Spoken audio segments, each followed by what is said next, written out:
Oh, it's not live? Keep getting fresh, keep getting fresh. Just keep getting fresh.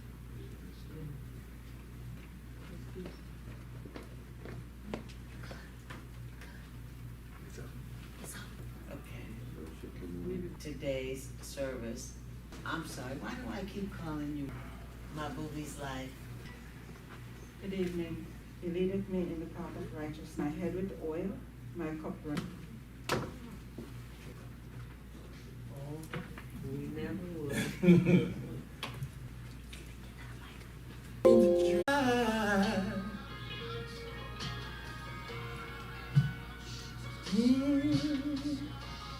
Lord, since the day you came into my life, you made me realize that we were going to fly. You left us in your word of new possibilities. You'll make what seems a dream become reality. And we'll go to a place where believers shall go, to a spot where the Lord's the host. To the top of the clouds we're going away, and I anticipate the day when he saves me. I'll be alright, I'll be called on high, called on high, called on high, called on high.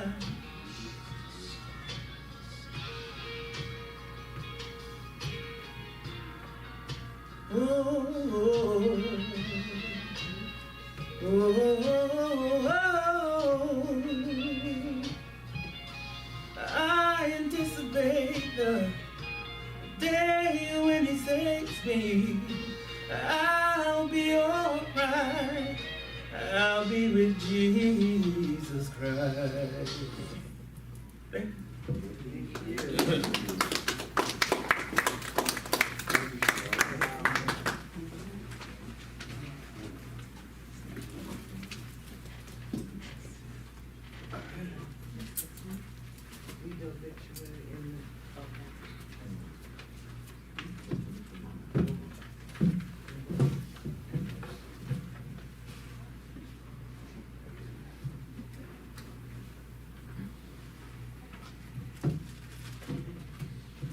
Lenworth Hawkins, Senior, 66. Lenworth Hawkins, Senior, 66 of 7481 Southwest 15th Street, Plantation, Florida, departed this life on Friday, January 29, 2021 at Westside Regional Medical Center. Lenworth, also fondly known as Lenny, was born on December 1st, 1954 in St. Anne, Jamaica, to John Hawkins and Iris Piper. He attended trade school in Jamaica, also known as Cobbler's Camp, where he studied culinary arts and hospitality management. Upon completion of school, Lenny moved to Kingston to begin his career at the Sheraton Resort. He worked at the Sheraton for a few years and then moved to Norwegian Cruise Lines, where he worked for over 25 years, serving aboard the Sunward, Starward, and Norway cruise ships as maitre d' and waiter. Lenny, after the Norway in March of 1993, he left the Norway in March of 1993 to help start and become the vice president and executive chef of Global Elegance Catering Incorporated, where he worked until March 2020. He retired and the company closed due to the COVID-19 pandemic. Lenny loved life and he lived it large, being able to say that he cooked for President Obama and FLOTUS, Michelle Obama, colleges and universities, Governors Jeb Bush and Charlie Crist, numerous municipalities, law firms, fraternities, sororities, weddings, corporate functions including Super Bowl and Orange Bowl events. His mother, Iris Piper, father, John Hawkins, and stepmother, Elfreda Hawkins, all preceded him in death. He leaves to cherish his loving memories, the love of his life of 30 years and business partner, Dorothea Dottie Stewart of Plantation, Florida, 4 children, Lenworth Jr., Stacy, Damani, and Tavia, 7 siblings, Miguel, Maxine, Claudette, Carmen, Carmita, Patricia, and Rosalind, grandchildren, nieces, and nephews located here in the United States of America and in Jamaica. Lenny also left a host of devoted co-workers and extended family, including Michael and Kevin Stewart, Joseph Martin, Denny Thomas, and many, many more former staff and friends who will miss him sorely. I'd also like to read well wishes from their neighbors Barbara and Alan. Lenny had been our neighbor for over 20 years now. He was a perfectionist in everything he did. For the last couple of years, he was our Thanksgiving caterer. I always thought of myself as a good cook, but when Global Elegance took over the cooking, I never received so many compliments. It was easy to see and taste how he had become a successful caterer. He always worked outside, making sure everything was looking good. We never needed to look up if this was Thursday for bulk pickup, because on Tuesday, he already had all his stuff on the curb. Like clockwork, he put up his Halloween decorations the day of Halloween and in time for the trick-or-treaters. Lenny had helped us out many times over the years, but my favorite memory goes back to after the last big hurricane hit. My husband was still in Tennessee and I came back after the storm to find a mess. I'm sure Lenny had plenty of his own mess to contend with, but he was there for me. He came over with his big scary machete and was cutting down all my broken, dangling landscaping. He then helped me carry it to the curb. I never would have been able to accomplish this by myself in a week, what we did together that day. Then when I asked him what I could do for him, he just smiled. That was just one of the many times he came to our aid without even being asked to do so. Lenny was a good friend and neighbor. He will be missed by many and certainly by us. Barbara and Alan.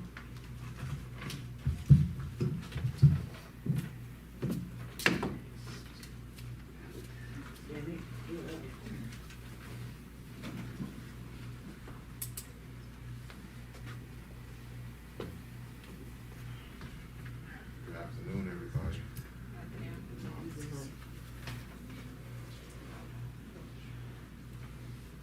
I tried to write a lot of stuff down, but I couldn't really put everything on paper.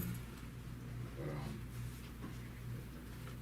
try to remember the first time I remember seeing Lenny. It was like, I remember seeing Lenny a few times when I was about in middle school, young kid, don't really know much. Through my dad, I met him. They all worked on the cruise ships together. But I always heard of this Lenny figure. Never met him, but I always heard of Lenny. Then I graduated high school, and here I am in college.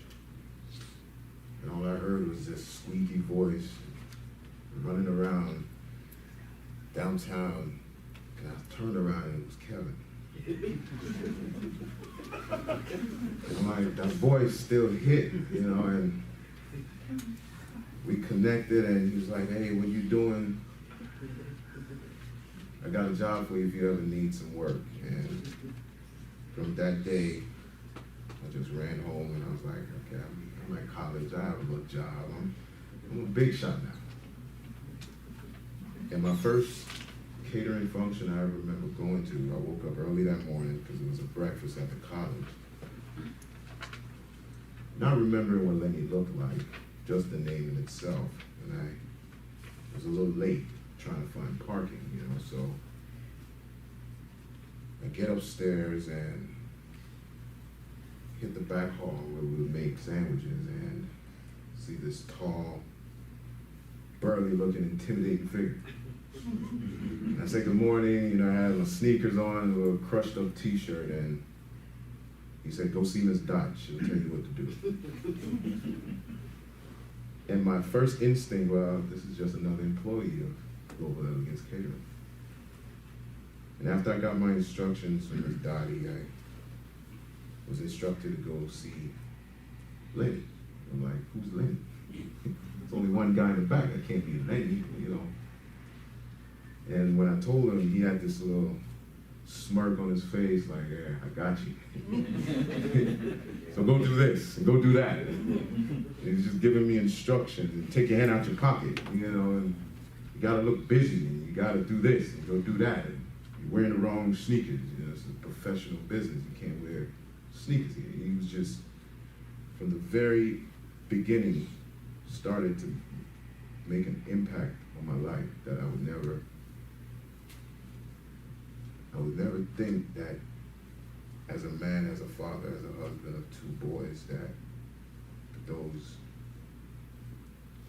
lessons would carry me to shape me for who I am. You know, every time I tried to be around Lenny and Dottie and everybody, all I try to do is just soak up as much information as possible, because they're all so giving, selfless people, treat you like family. You know, if they shouted at you, it's because they love you. You know, and it became one of those situations where I just really appreciated all the moments that I could sit there and say, I'm grateful for the time spent with Lenny, Dottie, and everybody. But as many functions as we went on, Lenny always took me under his wing and, I need you, Denny, here with me, show you how to do this. And, you know, green as a tree outside, you know, he always corrected me if I made a mistake. And that's just the type of man he was, you know, very giving, all about everybody else but himself. As many times I've spent with Lenny after many functions, and we'll crack jokes, and we'll all go our separate ways. He would always make sure he'll give me a beer and tell me to have a good day, see you next time. And as soon as I get in, he'll just, hey, go kick back in your couch, man, and relax while he's working. I was just always Lenny's. You know, a lot of memories I have is just the time spent working close by him and just seeing the man that he was and just admiring just how is it possible one man could do so much. Did so much, you know, and it got to that point, I think, when we spent so much time together, and after every function, and, you know, I'm tired and weary, beat up, and we'll pack up and we'll head home. I always told myself, as tired as I am working those few hours, what would Lenny be doing? You know, there's always something to clean, something to wash, something to pack, something to unpack, and I always took pride in knowing that, you know what, after every gig that we did, I would sit back and, you know, clean up, and we'll just conversate about life. And it was just a different experience knowing that this man was like a father to me, a grandfather to me, you know, because my dad, who introduced us, was back home in Jamaica. So Lenny always was that surrogate for me, that gave me that advice when I needed it, always asked about my well-being, always asked about my education, what am I doing with school, and it just meant a lot in his own right, knowing that he was doing his job as a father, as a grandfather to a kid who he saw grow up and become a husband, become a man. And he was very proud of that. And I know he was, because he would say it in so many little words and little gestures. So I'll always appreciate him for what he did for me.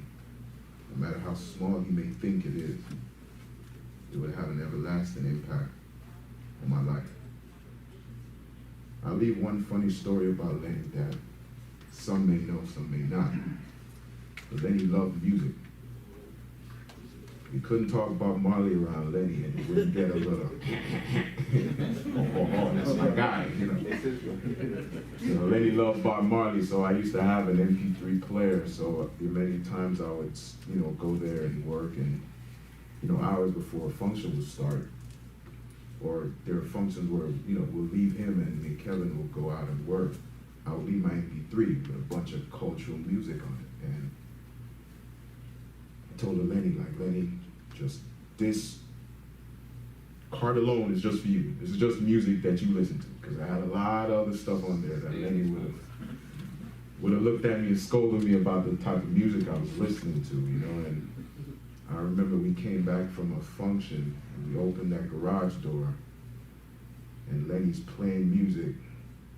And after the function kind of wrapped up and we got back and we unpacked and we were washing dishes and he cracked a beer. He's like, oh, drink this. And we were sitting there laughing. Lenny started singing Flow Rider.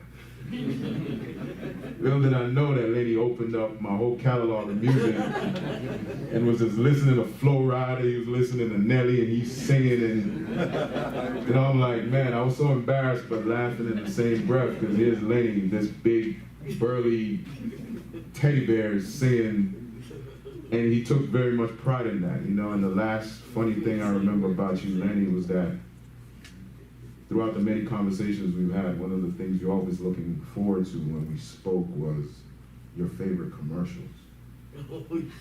Lenny always took pride in cracking a good joke because he felt he had a better sense of humor than Donnie.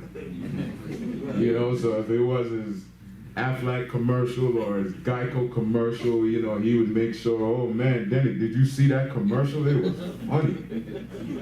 And he would tell me the entire commercial as if he studied the script. And every time we spoke, it was always something that he would always try to teach me, whether it's about politics or whether it's about Jamaica, whether it's about family, whether it's about just everything else that's important. It has always stuck. It will forever stick with me. And I'm just forever grateful that I got a chance to know him, the man, the person, and that father that I will always respect. Thank you.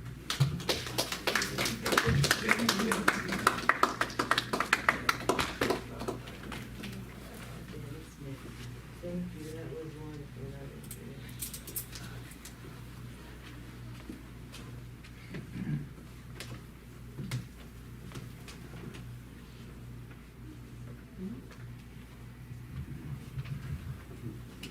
I don't know if anybody here knew Lenny the way that I knew him. I first met Lenny and Doc way back some years ago. I don't even remember the year. But it was a wedding at Focal Point. Right. And Mr. J.B., John Brown, asked us to come and work for them. That was the very first time that I met Lenny and Doc. Upon arriving at the Focal Point, it was like so busy and going crazy, and I said, oh, this is really serious. But being in catering prior to that, I take my work very seriously, and I always try to give almost all of me in it. I'm the type of person, when I work, I involve myself into the work. I become a part of the work. That's just me, it's just a habit. So I saw this man standing up there, and he was just looking at me. And I was just busy spreading up tables, Mr. Paisley and Mr. JB, everybody, just setting up the tables and everything, and he was just, and then he come back again, and I'm watching him, and he doesn't realize that I'm watching him. So I said, oh, maybe he doesn't like what I'm doing, I better slow down. He was analyzing me. So after the tables were set and everything, he came outside and said, Miss J, come here.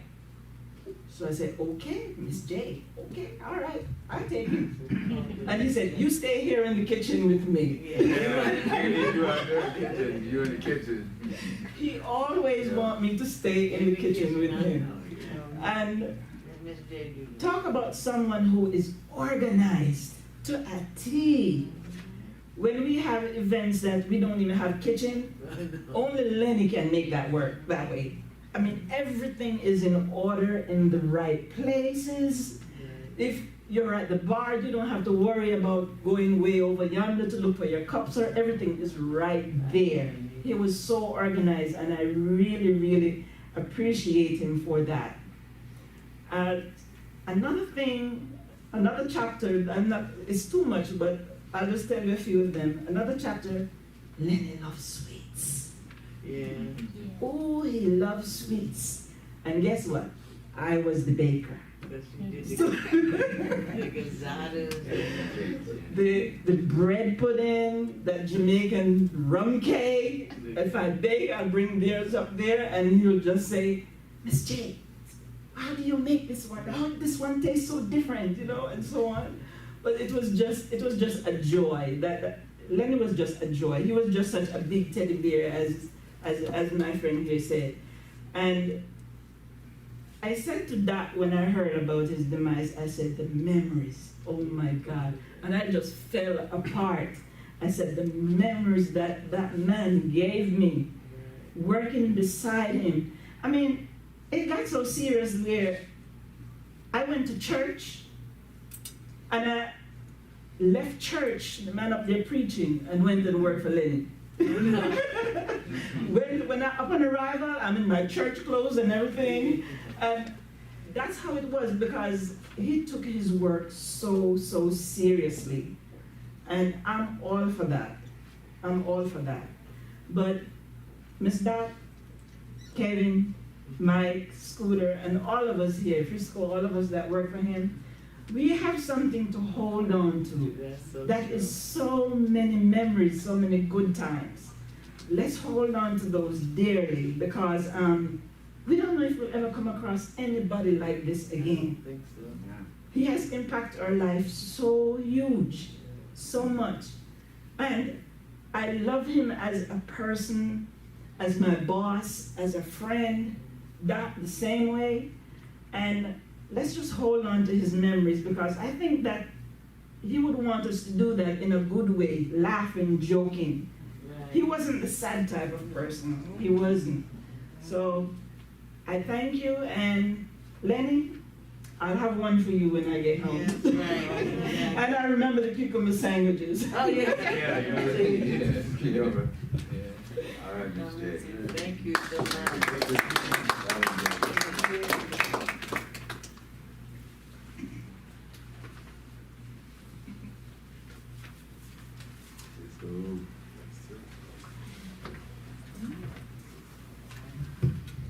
Well, good afternoon, everyone.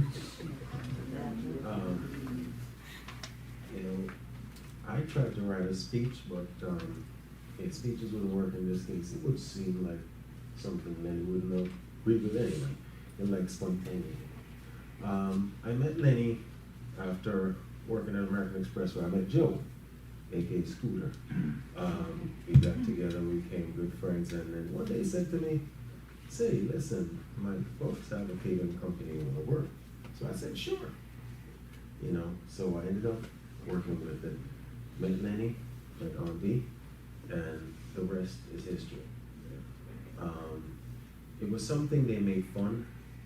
Lenny was the kind of guy who I tried many times just to get him angry, because he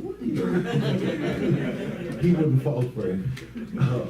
For me to get Lenny angry, I'll tell him I'll show up at 10, get there, 10:15, call me, Francisco, where you at? I said, I'm right around the corner.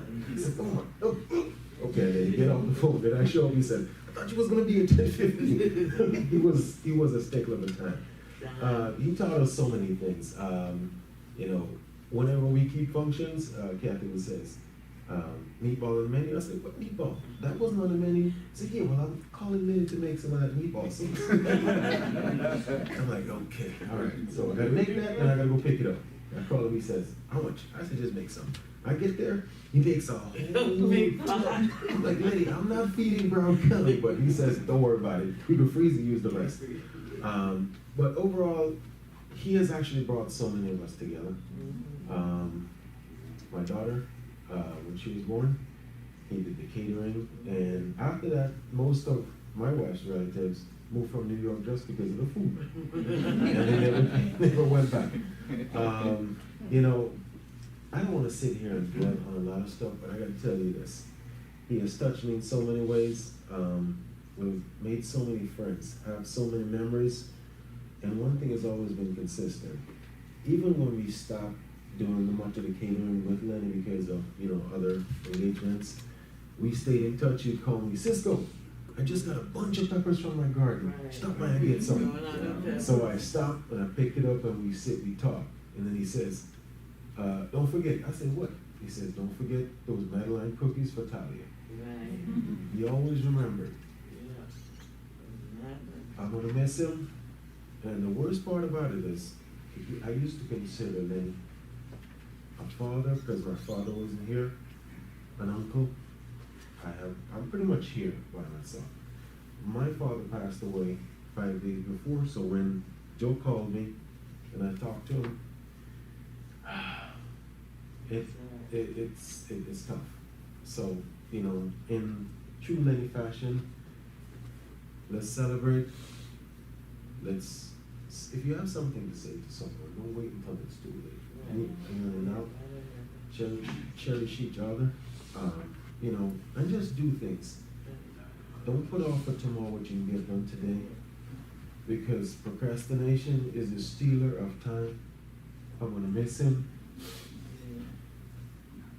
You know, I should have been there more often, and that's my biggest regret. But you know what? I don't think he will really dwell on it too much. I'm gonna miss you, Lenny. We love you, and we'll make sure that your memory stays strong. Rest in peace.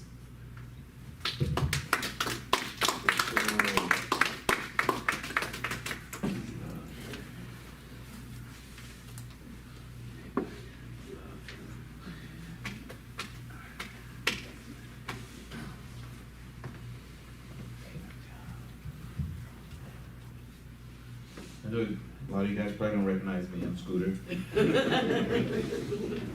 Look a little different.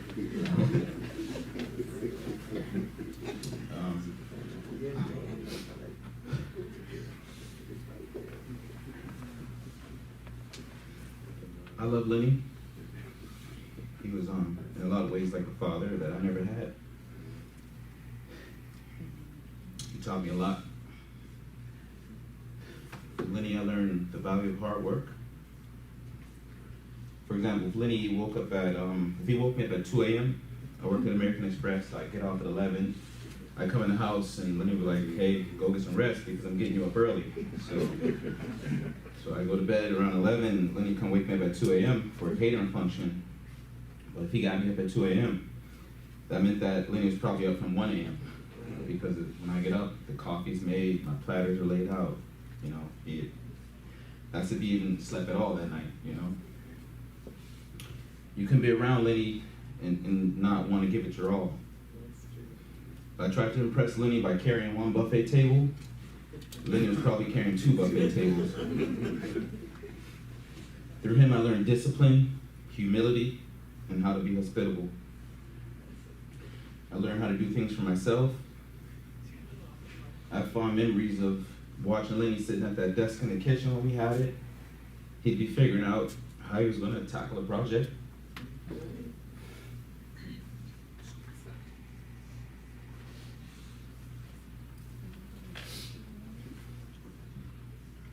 It's like you can see the gears turning in his head, how he's going to fix something.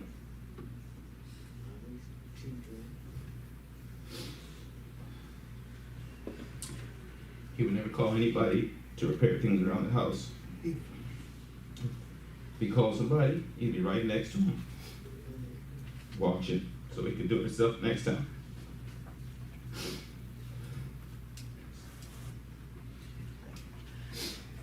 So, I'm gonna miss our phone calls, just discussing what he and Don was growing in the garden or what meal they were making for the day, he would ask me, like, Joe, what you barbecuing, man? And I would tell him, you know, I got something on the grill, and, you know, oh, that's gonna take a long time, ain't it? And I'm like, you know, I'm just trying something. He always had a tip for me on, you know, what kind of wood chips, or I wanted like I'm doing my jerk chicken, and he gave me a tip like, oh, put some pimentos in your water with your chips when you're soaking them. You know, just little things like that, you know, that you'll never get from anywhere, you know. I miss hearing him retell his old ship stories and stories of growing up in Jamaica. It's like I would tell those stories like they were my stories, you know, just people on the ship he met. I felt like I knew him, and I was just asking him to tell me the same stories over and over, no matter how many times I heard him, because just watching his face tell those stories, it's like, that was when Lenny was in his element, you know. And thanks to Lenny just expressing that on me, you know, through our interaction and stories, I could blend in with all my Jamaican co-workers and friends, just undetected, you know, not knowing I'm some kid from Ohio, you know, I know all this stuff about Jamaica and all these recipes and everything, and a lot of people thought I was Jamaican, just being around Lenny.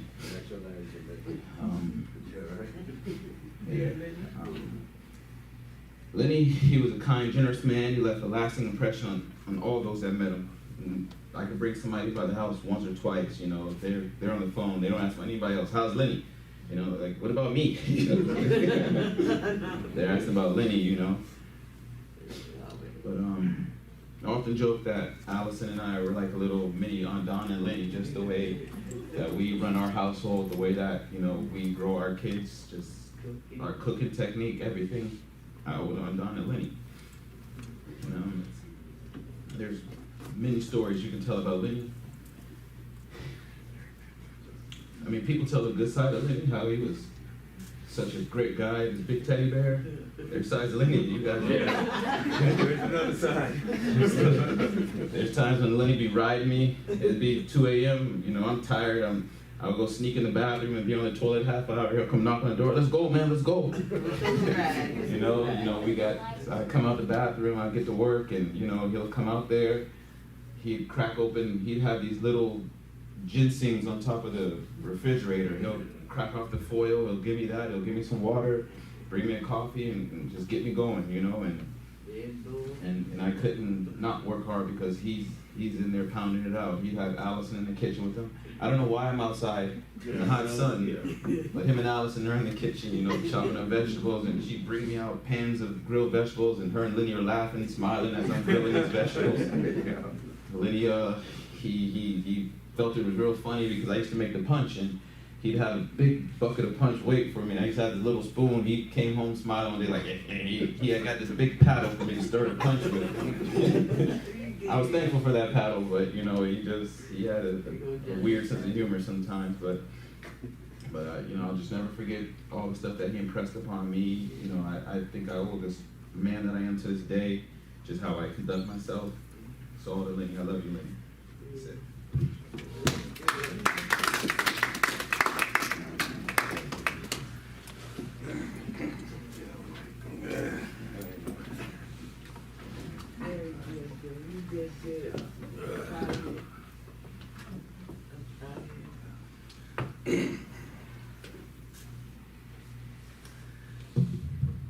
I'm Michael Stewart.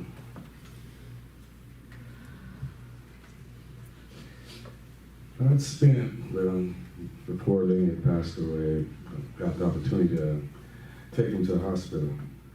And at that point, I started thinking about all the things that I'd learned from Lenny, all the memories and the things that we had been through, all the way from visiting in the summer with my small daughter, who just completely was enamored with him. And which made it hard for me when I had to go home, because she was like, is this all I'm getting for breakfast, right? Because Lenny, it was like the memories I can remember, like relatives from Ohio, everyone wanted on their vacation to come to Plantation.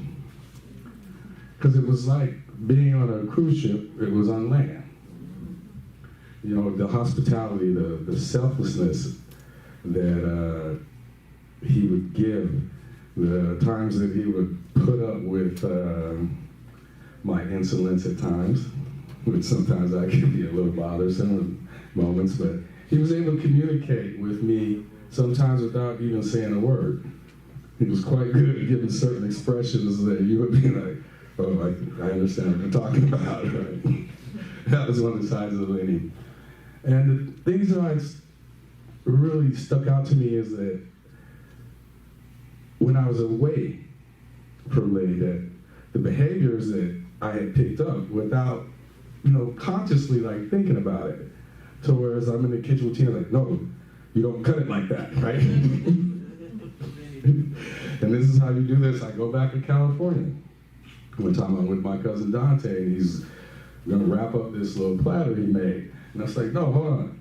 That's not how you do it.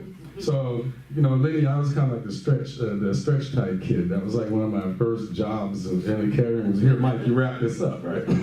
So I became really good with stretch type. Yeah, wrap this up, wrap that up. And so, I get to California, and the cousin, I say, no, here, let me do this for you. And, he has a little thing saran wrap, and here I go swinging around the whatchamacallit, get it tight. I'm going, he said, whoa, whoa, whoa. He says, what are you doing, Mike? I said, well, no, this is how you probably wrap it up. And catering, this is what Lenny told me. He said, I don't own no damn catering business. This shit costs money. So, I would find myself, and then the accolades I would get sometimes at home, like, oh, Michael, this is good. My setup, my presentation, and the things that I picked up, that I brought, and it's kind of amazing, just the small little things, and even the larger things that I learned from him, how I got kind of picky, like, no, I'm not going to drink that, or go to a restaurant, where I kind of became a culinary snob for a while. It's like, that's not even working, right? And my mom and them, it was amazing. It was like first seeing them as a couple, It's like, here you are, you're coming, and you meet this guy.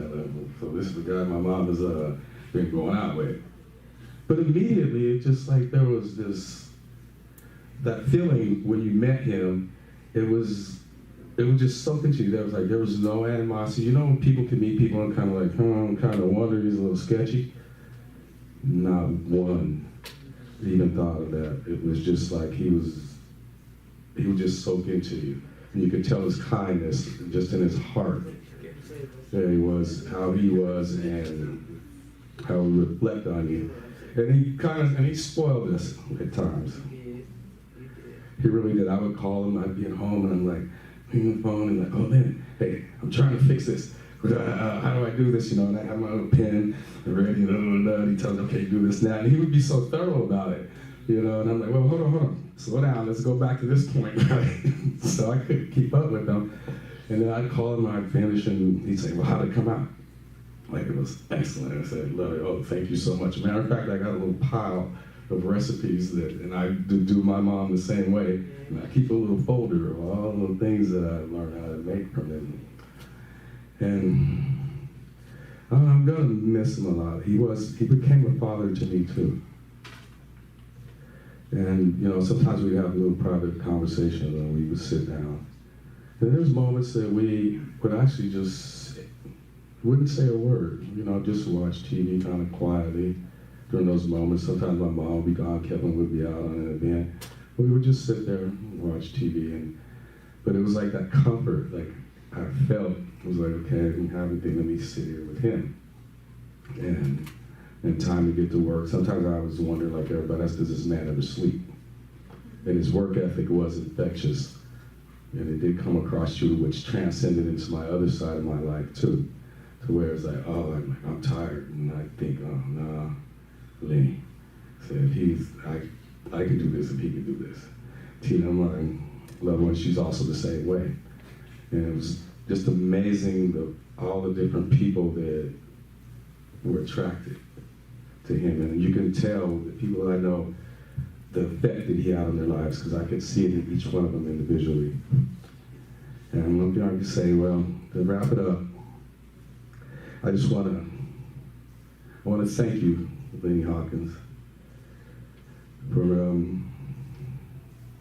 having me as a part of your life and for having the honor to be a part of your life and to get to know you and to take these things with me throughout my life, and as I also share and teach others your way of life.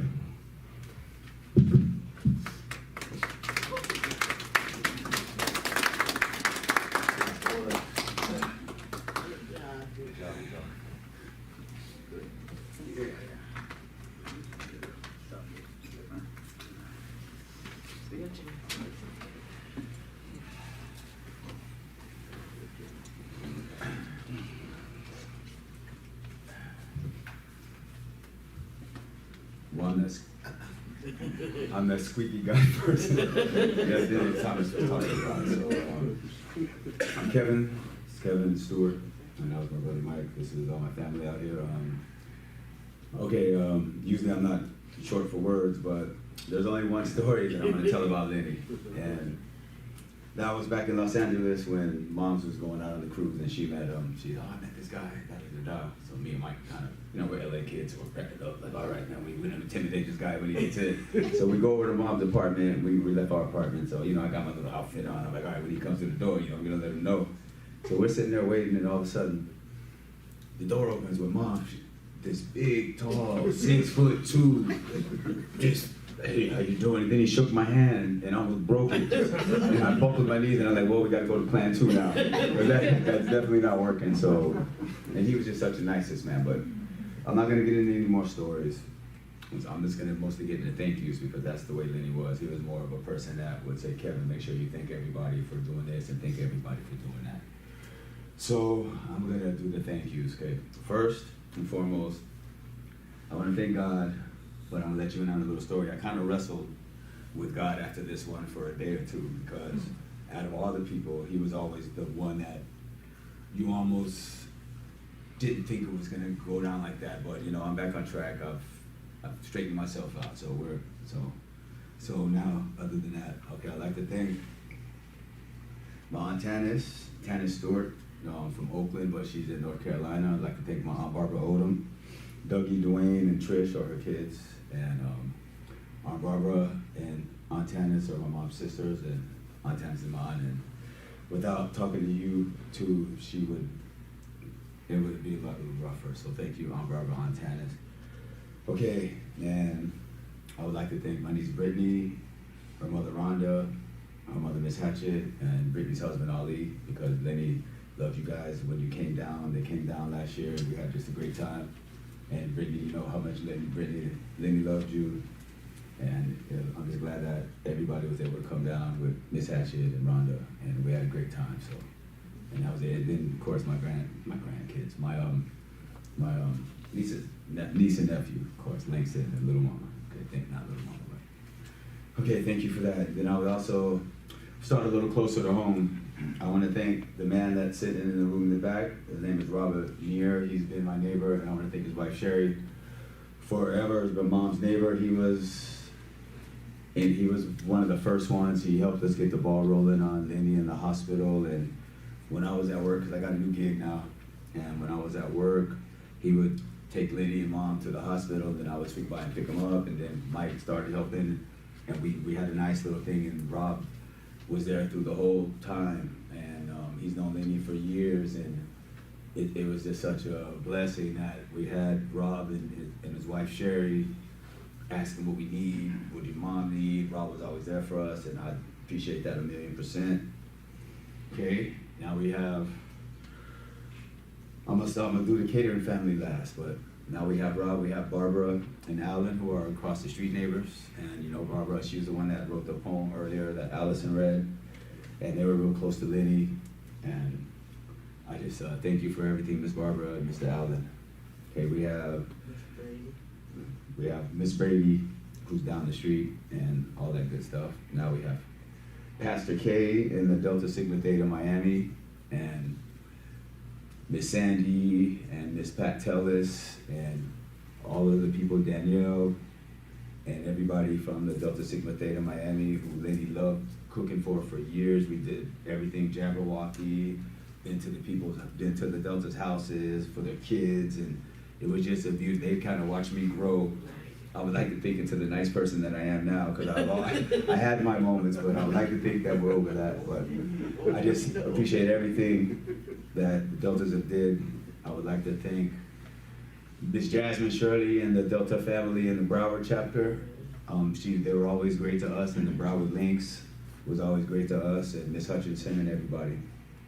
I would also like to thank my Turner Tech family, Jake Haslam, Mr. Hilton, Miss Shipman, Miss Larman, who's not there enough, she's at another school. Jake Haslam sends me the word on my phone every day for the last 15, 20 years, and that really gets me through because he personalizes it for everybody. It makes it feel like he's sending the word just to you. So, Jake Haslam, thank you, brother. And Mr. Hilton, and Mr. Hilton's Pastor K's musician at her church. So, I've known these, and they love Lenny, and Lenny loved going to Turner Tech. I would like to thank my Miami-Dade College Wolfson family, Nelson, Rosa, Victor. Am I missing anybody? Nelson, Rosa, Victor. Everybody at the Wolfson. Jimmy, Bernie, Tatiana, everybody. I would like to thank you. You already know your family. Lenny loved coming down there. Okay, I'd like to thank Terry at the library. Hey, all right, I'll talk to you soon. Okay, Terry, you already know she met Lenny way back in 2005, 2006. I want to thank my man back there in the back, Tim. He was one of the cats that, you meet in passing and then you end up being buddies, and next thing you know, he's working for me. It's like, hey, here we go. So what time do you want me to pick you up? And I would be there for him. Okay, now we're gonna go to the Global family, who Lenny probably loved y'all a little more than he loved me, but that's okay, because me and him, I was the guy whenever you guys would see him a little angry, it's probably because of something I did. So, I hate to say it, but I want to thank Francisco, Dennick Thomas, Lisa, I want to thank Carolina Durant, Aunt Gladys, Miriam, I want to thank Tony Riley, Hector Matos, Roselda, Alvin Holmes, and all the hosts of all the other people. And then you had a whole nother family, which is the cruise ship family, where I'd like to thank. We have Barrington Mackey, who's here today. We have John Brown, of course. We have Mr. Barrett, who came by last night. We have Mr. Wisdom. We have Mr. Morris from way back in the day. We have Boo, who's Barrett's brother. And they were all the people that I learned from and learned under and had to emulate them. We have Mr. Paisley, who's Janet's husband, who is such a classy gentleman. All of Lenny's friends, and I felt bad because they kind of took me under their wing because I was Dottie's son, It was like, hey, I'm Dottie's son. Okay, go to work, here's a towel, or go take out the trash. That's the way they kind of treated me until I learned the business. But Mr. Paisley is the greatest person that you can ever meet. And all of Lenny's friends, like Mr. Mackey, they were gentlemen. And I had to learn that on how to be a gentleman. They made me a better person, even though I would slide sometimes, but in general, they always made me a better person, all of his friends, and they all loved Lenny and loved Mom too. I'd like to thank my cousin Michael Cunningham from Ohio. That's my main man, that's my mom's people's right there. And been knowing, and his fiance, of course, and we're all doing good. And you already know my brother Mike. We have Tina, who's his 20-something years maybe, since 96. Forever, Shenard, back there somewhere. He's the singer, of course. He does everybody. He's a beautiful singer. Kathy, and I'm not gonna take up Allison, my little cousin Scooter, who's Joe Martin, and then we have Josephina and his little son, little Joe. And I just want to thank everybody for Lenny, because that's the way he was. He never would pick up a microphone. And every time that we would have to take a bow at a function, he would turn around, where's Lenny? Lenny be gone. And I'd be like, Denny, where's Lenny? Francisco, where's Lenny? He outside, man, he outside. So I'd have to go up and grab the mic. So that's why you guys already heard me talk enough as it is. So this is all for Lenny. And the one last thing, I think that over the last 25 years, I've been training for this moment for my mom. And people always wonder, Kevin, why didn't you ever go nowhere? You can go and, why don't you get married? Why don't you do this? And I said, I have to take care of my mom and Lenny. I owe that to them by helping with the business. I'm not going to never abandon them. And now I think that all that training that I did is leading me to this moment to take care of Mom. So thank you very much.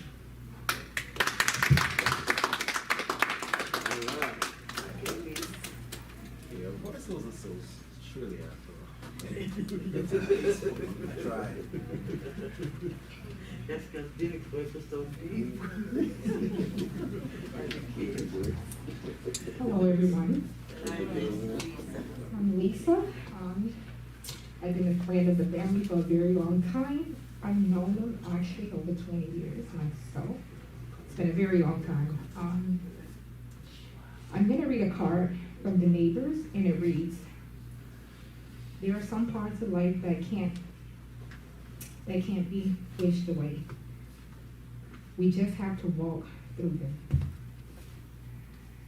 Dear Dorothy, Kelton, and family, please know that others are with you in your grief please know that others are with you in your grief and are here to help you on your journey toward healing. We were so sorry to hear about Lenny's passing. Please know we are here for you, literally just across the street. If you need anything, we are sending love, prayers, positive energy to all of you. Sherry, Aisha, Robert, Jake, and Dylan.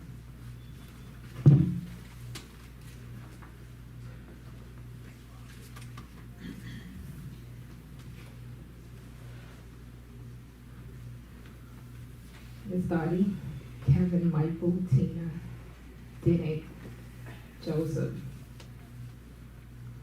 Allison, Marcy, everyone here. I cannot say goodbye to those whom I have grown to love, but the memories we have made will last a lifetime and will never know a goodbye. We need to grieve the ones we have loved and lost in this lifetime, not to sustain the connection to suffering, but to sustain the connection to love. Goodbye is one word that hurts too much to be nice. We have no choice but to bid you, Mr. Lenny, farewell as you retire from formal working life. Death leaves a heartache no one can heal. Love leaves a memory that no one can steal. Goodbyes are not forever, are not the end. It simply means I'll miss you until we meet again. It's not the goodbye that hurts. It's the flashback and the memories that follow. For hello, for every goodbye, God also provides a hello. Miss Dottie, just know, Kevin, Michael, Mr. Lenny's life was a blessing. His memories, a treasure. He was loved beyond words, and he will truly be missed beyond measures. I love you all, now and forevermore. Thank you. Also, we have a basket of flowers, and it was sent by Joe. Our deepest condolences to you and your family during this time of bereavement. Tropical shipment. Thank you.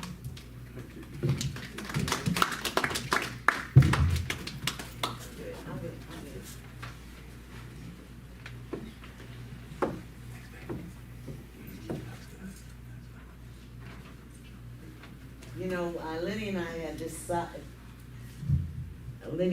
decided that we weren't going to have any kind of funeral service. I figure I've been to so many funerals in my lifetime that I certainly don't want to do none. And we decided on cremation, which we are carrying through with. But I didn't think it was fair to not be able to share his homegoing with the rest of his family in spite of this COVID situation that's going on right now. A lot of his family would have probably came down from Connecticut and other places, and my sister would have come from San Diego, and Tanis would come from North Carolina, but because of COVID, this was the best way for us to proceed with this service. Now Lenny, my booby, is the love of my life. You know, sometimes I was married for 24 years before my husband passed away. And I loved him dearly. And we were a good team. We raised 2 children. And they were good children until they became 18, 19 years old, and then I decided, well, what happened? You know, all the home training, but the thing about it is, they get it back.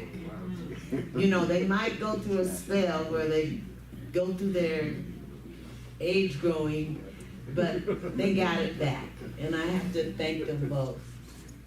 I thank them for being as generous with their love to Lenny on my behalf, and I think because they truly just loved him, because he was so easy to love. When you run into a person that's easy to love, and you know, we met accidentally. Actually, it was 2 women that I had met from San Francisco. I was going on a cruise by myself. I was so tired. I'd worked for so many years without taking a vacation.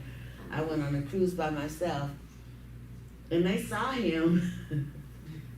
So they said, oh, he'd be good for you. So they went up and made an introduction. Nancy and Leslie.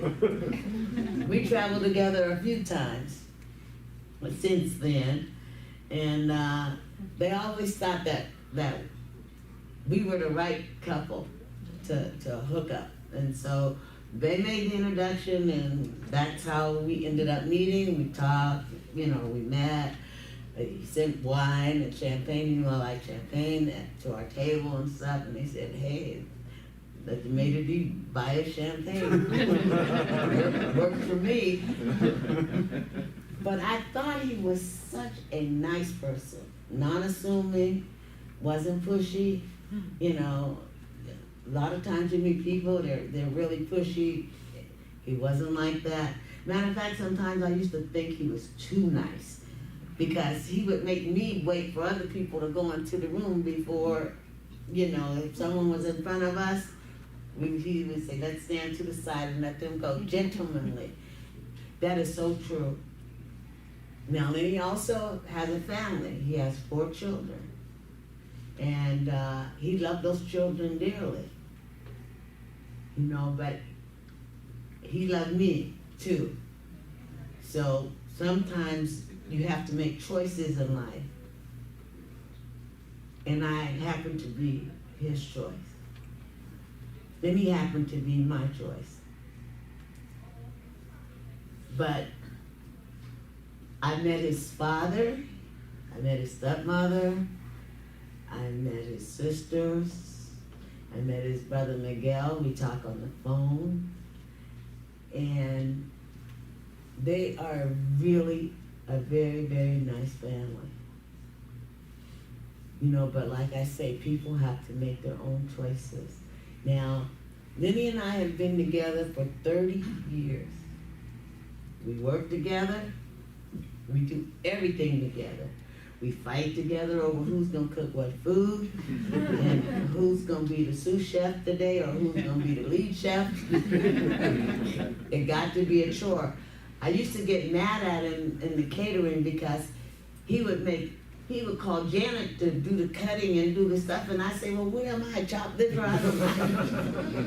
And he would ask everybody. He would even let Allison, he would tell Lisa, well, Lisa, I want you to do. I say, well, what about me, you know? And he said, no, you go do something else. And I'm like, well, I know how to cut, and I know how to chop, and I know how to do those kind of things, and I know how to fix this platter. And he said, no, that's okay, let Miss J will do that. She'll take care of that.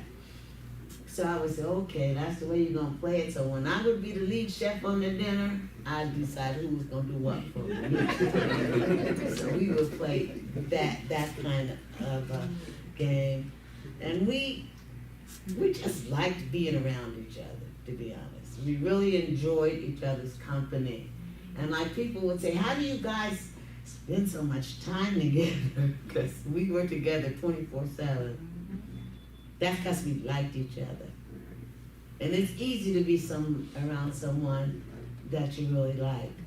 And he never wanted me to do anything. He always was like, I'll do it, I'll take care of you, I'll do this, I'll do that. I say, well, look, I'm not helpless, I can do it.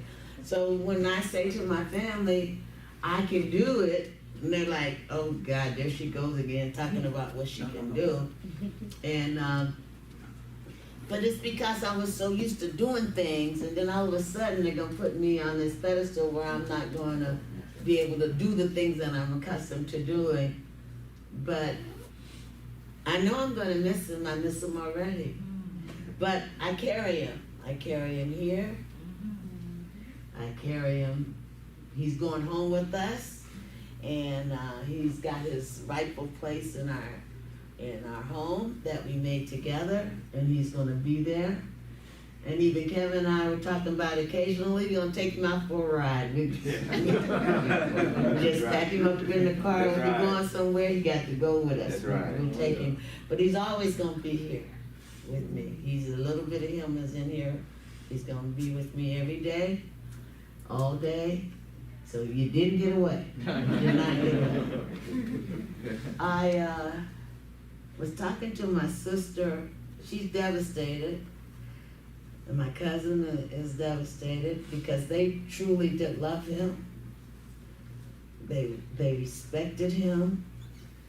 They admired his tenacity for work and for the fact that they really knew that he truly loved and respected me. My stepmother died a few years back. Wasn't nothing like her Lenny. When we would go to Ohio, it was everything, you know. I used to be the one they said, oh, I'm glad you come now. And it was all about Lenny. Everybody was happy that he was there. That shows you what an impression he made on people. Now, I'm a retired banker who became a caterer. I was a bank exec. I ran a bank. And he would go along with me to these conferences where I'd have to give speeches, and he didn't mind, you know, being in the back burner when I would be in front, and I did not mind being in the back burner when he was out front. And that's the way we worked it, and that's the way we played it. And we're going to continue to play it that way because he and I are going to always be together. I wrote him this poem that I'm going to close with, and I think it fits the fact that he left me so quickly. He didn't know he was sick. He found out in early January that he may have some serious health issues, and by the end of January, he was already transitioned home. So it wasn't like he had to suffer and go through a lot of pain. You know, he just said, okay, they said it's time for me to go, and I'm going. But I wrote this poem, and I'm going to close with it. It's titled, You Will Never Be Forgotten. You are not forgotten, booby, nor will you ever be. As long as life and memory lasts, I will love and remember thee. I miss you now, my heart is sore. As time goes by, I'll miss you more. Your loving heart, your smiling face, no one can fill your vacant place. You never expressed that you were getting weary, so God did for you what he thought was best. He came and stood beside you and whispered, come now and rest. You bid me no last farewell, nor even a goodbye. You were gone before I knew, and only God in you know why. So rest in peace, my love, until we're together again. I will always love you. Your leaving is not the end. Love, Dottie. So thank you, everyone. Shalard is going to sing a farewell hymn. Yeah, and I really appreciate everyone coming. So Shalard.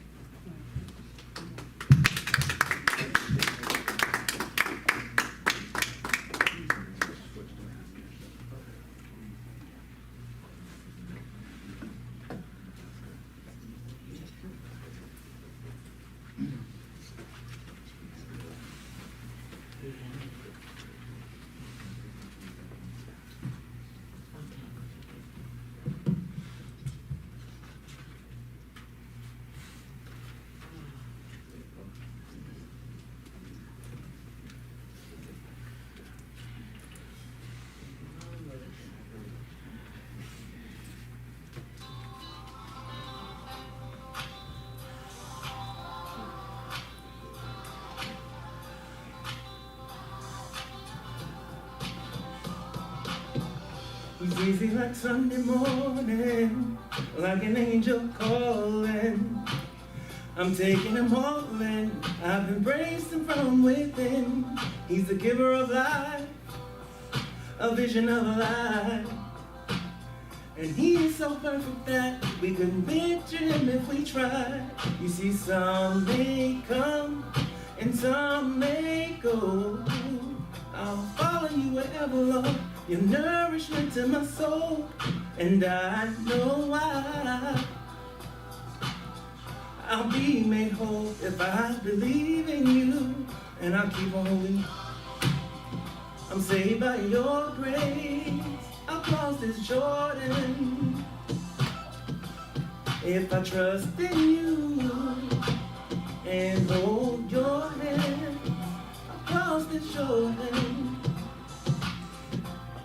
Yeah, he's easy like Sunday morning, like an angel calling. I've taken him all in, I've embraced him from within. He's the giver of life, a vision of a life. And he's so perfect that we couldn't picture him if we tried. You see, some may come and some may go. I'll follow you wherever, Lord, your nourishment to my soul. And I know I'll be made whole. If I trust in you, I'm gonna keep holding your hands. I'm saved by your grace. I cross this Jordan. Oh, I'll keep on holding your hands. I'm saved by your grace. I gotta cross this Jordan. Oh, I'll keep holding your hands. Your grace, Jordan. Oh, your hands. I'm saved by your grace. I cross Jordan. Your love is so real. Oh, yeah. I'll see you face to face one day.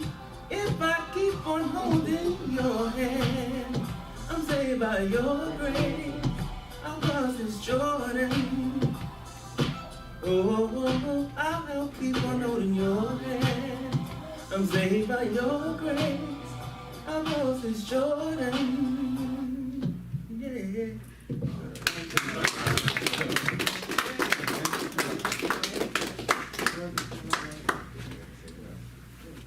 Before we close, I have a special presentation I'd like to present to Mrs. Dottie. Please let's give her a round of applause.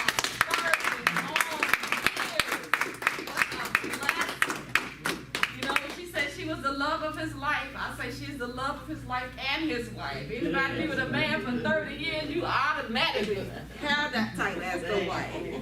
So Mrs. Dottie, on behalf of the management and staff of the James C. Boyd Funeral Home, I want to present this memorial blanket to you in love and memories of your husband. Isn't that nice?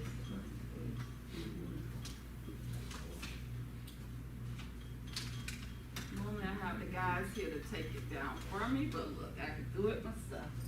Oh, that's gorgeous. Mrs. Dottie, in the midnight hour when all of your family have returned to their final destination and you are feeling weak, I want you to pull out your Bible and read it. Right. The word will strengthen you. And when you're feeling cold, I want you to take this memorial blanket and wrap it around you. Your husband's memories will warm you. May God bless, comfort, and strengthen you. Are my prayers.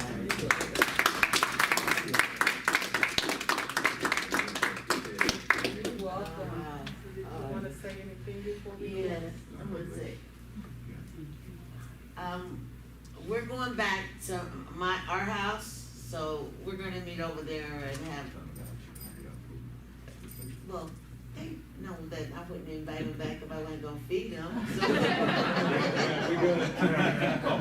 Yeah, we've already prepared food, so we're gonna go back to our house. So we tried to do like Lenny would have done, you know. So we're trying to do like a little buffet, like Ruby would have done. It's already good. But Joseph was my sous chef this morning, partially. Kevin did his usual work. So please come back to our house, because we got plenty of stuff. And that'll give us more time to talk and to reminisce. And Boo's going with us, so we're taking her home too. So, thank you, everybody. Thank you, everybody, for taking time out of your day, but, you know, hey, you already know, that was Days off. no. No, they don't have a bitch. Don't call it. We're gonna have a club. No more, Big J. I'm an old pop now. I didn't lost the strike myself. I didn't slow it down. Chop my toes off.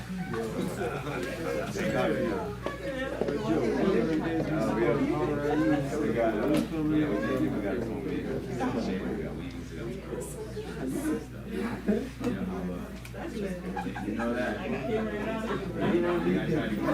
Oh, no. Scooter. Carlos. Oh, shoot.